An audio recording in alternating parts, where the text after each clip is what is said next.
नमस्कार बच्चों, आशा की पाठशाला में आपका बहुत बहुत स्वागत है।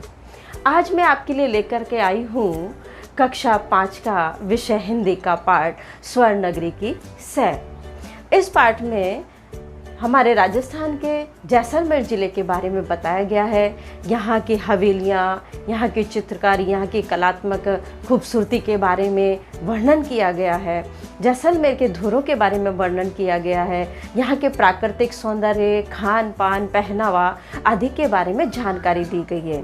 ये पाठ एक संस्मरण है, यात्रा संस्मरण। तो आइए मेरे साथ पढ़िए जैसलमेर के बारे में, स्वर्ण नगरी की सैर। भारत के पश्चिमी सीमा का सजग पहरी जैसलमेर, इसे स्वर्ण नगरी, हेमनगर, भड़कीवाड़ आदि भी कई नामों से जाना जाता है। रेतीले धोरों ने जीवन को दुर्गम बना रखा है, लेकिन यहाँ की सुंदरता देख लोग दांतों तले उंगली दबा लेते हैं। हमने सुना था कि जिस प्रकार लाखों लोगों के अंगूठे पर बनी रेखाएं मेल नहीं खाती, वैसे ही स्वर्ण नगरी विश्व के किसी शहर से मेल नहीं खाती। इतनी सारी बातें सुनने के बाद हमारी पूरी कक्षा 5वीं के विद्यार्थियों ने घूमने का निर्णय लिया और सर्दी की छुट्टियों में हिंदी के अध्यापिका आशा मैम के साथ जैसलमेर के लिए रवाना हुए। बीकानेर से रेल रात भर चली। बुरकत, मुरली, रोनित, किशोरी और हम सभी हंसी मजाक करते हुए सो गए।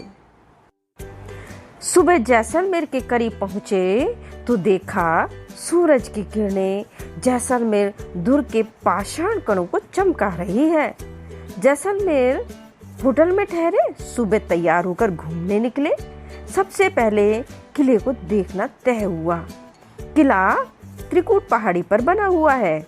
इसे त्रिकूटगढ़ नाम से भी जाना जाता है। महारावल राव जैसल ने इसका निर्माण करवाया। बच्चों, हम प्रथम पोल अखे पोल से होते हुए दुर्ग के ऊपर पहुंचे। किले की सड़क भी पत्थरों से बनी हुई है। वहाँ हमने रंग महल, मोती महल, जैन मंदिर भी देखे और लक्ष्मीनाथ जी के दर्शन भी किए। इनके पत्थरों पर कलात्मक खुदाई वाली देवी देवताओं की प्रतिमा बनी हुई है। दुर्ग के चारों ओर 99 बुर्ज हैं। ये बुर्ज दुर्ग को मजबूती प्रदान करते हैं। इसे हवेलियां व झरों की नगरी भी कहा जाता है। बच्चों, यहाँ पटवों की हवेली, नथमल की हवेली, सालम सिंह की हवेली आदि कई दर्शनीय हवेलियां हैं। इनके झरों पर की गई नक्काशी लाजवाब है, बहुत खूबसूरत है। इनका सौंदर्य देखकर हम आश्चर्यचकित रह गए। हवेलियां देखने के बाद हम गढ़ी सर गए। यहाँ तालाब सदियों से यहाँ के बाशिंदों की प्यास बुझाता आया है। यहाँ का प्रत्येक पत्थर सौंदर्य बिखेरता नजर आता है। इसी की पाल पर मुक्तेश्वर मंदिर और बगीचियां बनी हुई हैं। दर्शन, मोहित, अनुराग की थकान महसूस होने लगी तो हम वापस आकर होटल में गए। दूसरे दिन हमने बादल विलास और जवाहर विलास देखा। अमर सागर के जैन मंदिर व कुलधरा देखकर हम सम पहुँचे।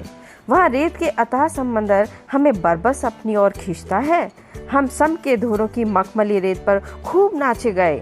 वहाँ ऊँट की सवारी में बहुत रोमांचित हुआ। सूर्यास्त ने हमारी लालिमा बिखेरी और हम जैसलमेर लौट आए। रात में कैर सांगरी, पचकुटा की सब्जी व दाल बाटी चूरमा का आस्वादन किया। अगले दिन बड़ा बाग की छतरियाँ और वुड फॉसिल्स पार्क को देखा। बस का रुख पोखरण की ओर हुआ। पोखरण का शक्ति स्थल देखकर सभी का सीना गर्व से फूल गया। सेवली गांव में स्थित कंदलीवन धाम के भी दर्शन किए। बस बीकानेर की ओर चल पड़े।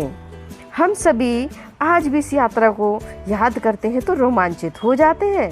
उस समय खींचे गए चित्र हमें आज भी उस यात्रा की यादों को ताजा करते हैं। वास्तव में ये यात्रा भुलाए नहीं भूलती।